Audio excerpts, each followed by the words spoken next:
أجمعين.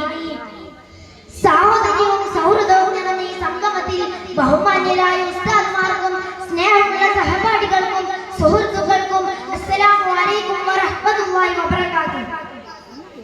നബി സല്ലല്ലാഹു അലൈഹി വസല്ലമയുടെ 1500-ാം ജന്മദിനാഘോഷത്തിന്റെ ഭാഗമായി നടത്തപ്പെടുന്ന നബിദിനാഘോഷത്തിൽ സ്നേഹപ്രവാചകൻ എന്ന വിഷയത്തിൽ അല്പം നിങ്ങളുമായി ഞാൻ സംസാരിക്കാം. നാഥൻ അനുഗ്രഹിക്കട്ടെ. ആമീൻ. ഇസ്ലാം മനുഷ്യനോട് ഒരുമയോടെ കഴിയാൻ പറഞ്ഞു. പക്ഷേ മനുഷ്യർ മനുഷ്യനെ തിരിച്ചു വെച്ചു. ഇതിൽ അല്ലാഹു തിരഞ്ഞെടുത്ത ചിലർ മാത്രം പ്രവാചകരായി. അവർക്ക് ആയുധങ്ങളില്ലായിരുന്നു, അവർക്ക് സൈന്യങ്ങളില്ലായിരുന്നു, എന്നാൽ അവർക്ക് ഹൃദയങ്ങളുണ്ടായിരുന്നു. അതിൽ നിറഞ്ഞത് ദയയും സ്നേഹവുമായിരുന്നു. നൂഹ് നബി നൊമ്പരങ്ങൾ നിറഞ്ഞ ലോകത്ത് കരുണയുടെ കപ്പൽ ചൂടിയ പ്രവാചകൻ. മൂസാ നബി അടിമകത്തെ ദയാമയൻ. ഈസാ നബി ക്ഷമയുടെ ദീപം. പക്ഷേ ഇവരിൽ എല്ലാവരെയും പ്രഭയാൽ മറിച്ച നബി മുഹമ്മദ് മുസ്തഫ സ്വല്ലല്ലാഹു അലൈഹി വസല്ലം നബിയെ നമുക്ക് വിശേഷിപ്പിക്കാം സ്നേഹദൂതൻ. ഉഹദിൽ അവിടുത്തെ പല്ല് പൊട്ടുകയും തലമുറിയായപ്പോൾ അല്ലാഹു മാഫിർലി ഖൗമി ഫഇന്നഹും ലാ യഅലമൂൻ, പൊറുക്കണനാഥ അവർക്ക് അറിവില്ലാത്തത് കൊണ്ടല്ലേ. അക്രമത്തിലും സ്നേഹമാണ് പ്രകടിപ്പിച്ചത്. ഇതൊരു മാനവനാണോ പറഞ്ഞത്?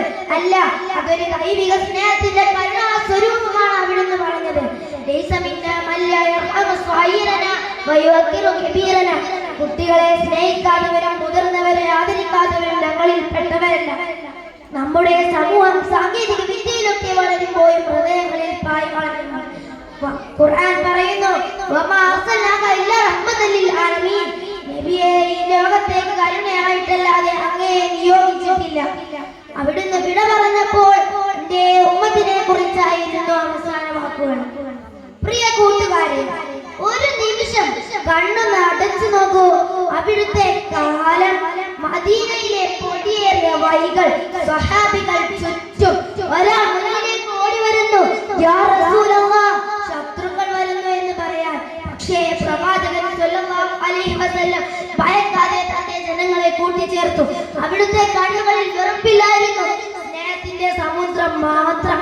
ഇന്ന് ആ സമുദ്രത്തിൽ നിന്ന് ഒരു തുള്ളി നമ്മുടെ ഹൃദയത്തിൽ വന്നാൽ ലോകം മാറും. ഒരിക്കൽ അവിടുന്ന് ഉമ്മത്തിനെ ഓർത്ത് കരഞ്ഞു. ജിബ്രീൽ അലൈഹിസ്സലാം കാരണം ചോദിച്ചപ്പോൾ പറഞ്ഞു, എനിക്ക് എന്റെ ഉമ്മത്തിനെയാണ് ഭയം. അല്ലാഹു അറിയിച്ചു, ഞാൻ അങ്ങയുടെ ഉമ്മത്തിനെ സന്തോഷിപ്പിക്കാം, എന്നെ വിഷമിപ്പിക്കില്ല. നമ്മോടുള്ള മരണാനന്തരം വരെ നീളുന്ന സ്നേഹത്തിന്റെ തെളിവ്. എന്റെ ഉമ്മത്തെ എവിടെയാണെന്ന് അന്വേഷിച്ച് കൗസറിൽ നിന്ന് ആദ്യം കുടിപ്പിക്കാൻ നമ്മെ കാത്തിരിക്കും. അവിടുന്ന് പറഞ്ഞു, എനിക്ക് എന്റെ സഹോദരന്മാരെ കാണാൻ ആഗ്രഹമുണ്ട്. അവർ ചോദിച്ചു, ഞങ്ങളല്ലേ സഹോദരങ്ങൾ, നിങ്ങൾ എന്റെ സ്വഹാബികൾ. എന്റെ സഹോദരന്മാർ അവരെ കണ്ടിട്ടില്ല, പക്ഷേ എന്നെ വിശ്വസിച്ചവരാണ് അവർ. അതായത് നമ്മുടെ നൂറ്റാണ്ടുകൾക്ക് ശേഷം ജനിക്കുന്നവരെ സ്നേഹത്തോടെ സഹോദരന്മാർ എന്ന് വിളിച്ചു. യാ റസൂലല്ലാഹ്, അല്ലാഹുവിന്റെ പ്രവാചകരെ, ഞങ്ങൾ അങ്ങയെ സ്നേഹിക്കുന്നു. നമ്മുടെ സ്വരം ചെറുതായിരിക്കാം, നമ്മുടെ പ്രായം കുറവായിരിക്കാം, പക്ഷേ അവിടുത്തോടുള്ള സ്നേഹത്തിനുള്ള ഹൃദയം വലുതായിരിക്കട്ടെ. നമുക്ക് നൽകപ്പെട്ട പ്രവാചക സ്നേഹം ജീവിതമൊടുവിൽ കൊണ്ടുപോകേണ്ട ആഹാരമാണ്. നാം അവിടുത്തോട് സ്നേഹിക്കുന്നു എന്ന് പറയുക മാത്രം പോരാ, അവിടുത്തെ സ്നേഹപാഠങ്ങൾ നമ്മുടെ ജീവിതത്തിൽ കൊണ്ടുവരികയും വേണം. സഹപാഠിയെ സ്നേഹിക്കുക, അധ്യാപകരെ ആദരിക്കുക, പാവപ്പെട്ടവരെ സഹായിക്കുക, ഇത് തന്നെയാണ് പ്രവാചകന്റെ പാത. അസ്സലാമു അലൈക്കും യാ സയ്യിദി യാ റസൂലല്ലാഹ്, അല്ലാഹുമ്മ അജ്അൽനാ മിനൽ മുഹിബ്ബീൻ വസബ്ബിത്നാ അലാ തരീക ഹത്താ നൽകാ വആഖിറ ദഅ്വാനാ അനിൽ ഹംദുലില്ലാഹി റബ്ബിൽ ആലമീൻ.